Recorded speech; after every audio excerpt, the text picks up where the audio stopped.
Well, in an effort to empower young African people with skills, Unicef has launched a Youth Advocacy Guide. Now, it aims to raise awareness about issues such as unemployment, quality of education and climate emergencies, as we've just heard there with Kylie. Well, here to tell us more is Unicef South Africa's Maryam Elgoni. Also joining us is Ezra Yego. He's one of the participants of the 2018 Youth Advocacy Guide Workshop. Thank you very much, Maryam and Ezra, for joining us this morning. Maryam, let's start with you and just to expand on the aim of this guide. Why the need for such a guide? I think the need for the guide is very clear. When you look at just statistics in Africa, the youth demographic is growing exponentially. Simply put, Africa is going to be a lot bigger and a lot younger. And so we need to empower young people to be able to voice their opinions and make sustainable and effective change in society. The guide, obviously, as you said, deals with issues and inspires issues around unemployment, the climate emergency, quality healthcare, quality education.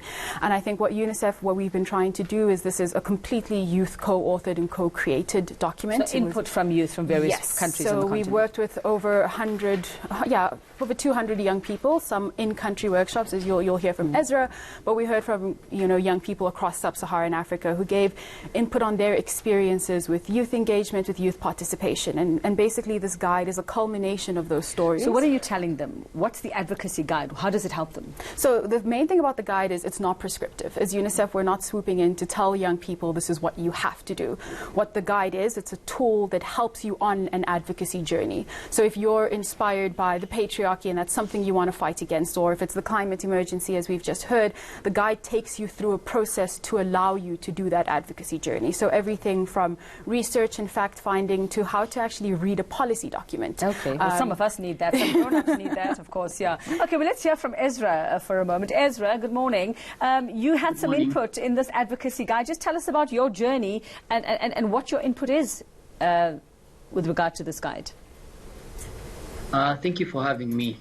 So first of all, the most exciting thing about this guide is that it's a youth product. It's something that the young people came together to co-create, and it's something that we really value, that organizations such as UNICEF are valuing young people's input and trying to create a guide that other young African people can use to advocate for issues in their societies. So attending the guide was actually a wonderful experience for myself.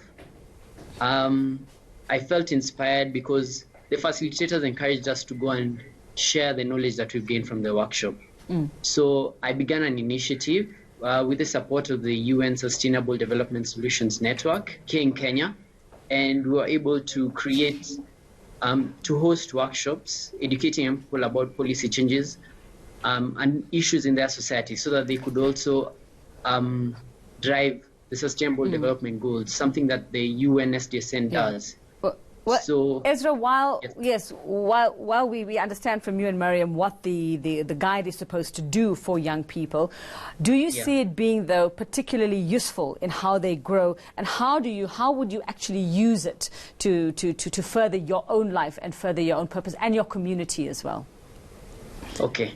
A big thing is young people need to take ownership of this guide. That's the only way this guide will work. The guide really takes young people through the process of fact-finding all the way to policy engagement. So it's basically a stepping stone to help young people to know how to approach problems in their societies. So if young people take ownership of the guide, they'd be able to affect change in their communities. Okay, Maryam, I mean, it's great that you have input from youngsters themselves, the issues that are worrying them. What came out in your chats with them as you traveled around the continent? What were the pertinent issues? What were the concerns that they needed help with to understand? No, that's a very good question. I think my experience, so we traveled to 4 countries, Kenya, Mozambique, Uganda, and Cote d'Ivoire. And I think for me it was just how real the stories were. I mean, there were tears that were shed, we laughed. You heard issues around child marriage, teenage pregnancy, the climate emergency, facts that some countries might not exist in the coming few years. And these are issues that young people are not we're not empathetic to. We know that these are affecting us. And so the issues that came up were things that young people wanted to change. Simple things like they just wanted to be able to go to school. They wanted to be able to, feed siblings. And those were the kind of issues that came up, very grassroots. Yeah. I mean, we're bigger issues. So some young people did focus on your higher level, engagement with policy, UN systems. But for us, I think the guide, and it was a big thing that came out, is that advocacy is on all levels. It can be as simple as trying to change a school rule. And so this guide assists you to go through that journey of if you want to make a small change like that. So we had quite a few stories coming out from those young people. Okay, and then just a last question to you, Ezra. You personally, as Ezra, what are you going to use this guide for? What change do you want to affect in your community? Personally, I'm extremely passionate about the Sustainable Development Goals. And I'd like to reach out to other young people to encourage them to learn about policy.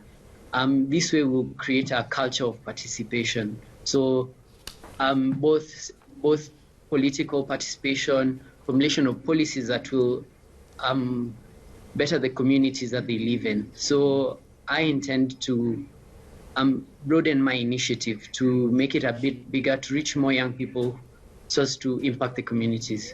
Fantastic, and good luck to you. Thank you very much, Ezra. Thank you very much. Great things ahead for you. And very quickly for us, Maryam, it launches today. Where would we find this guide? So the guide exists on many platforms, which is the main thing we try to make it accessible. So the main platform is the Voices of Youth website, which is a Unicef initiative. So www.voicesofyouth.org/youth advocacy. You'll see that the guide has been created in a web-friendly version. You'll also find the PDF versions, printable ones, and the workbook there, but also on the Internet of Good Things, which is another Unicef initiative, which is a free internet on cell phones. Fantastic. So again, you can Wonderful. find that there. And well done. Thank you very much for your time. Unicef South Africa's Maryam Elgoni, and there in Kenya, Ezra Yego. He was one of the participants at the 2018 Youth Advocacy Guide Workshop.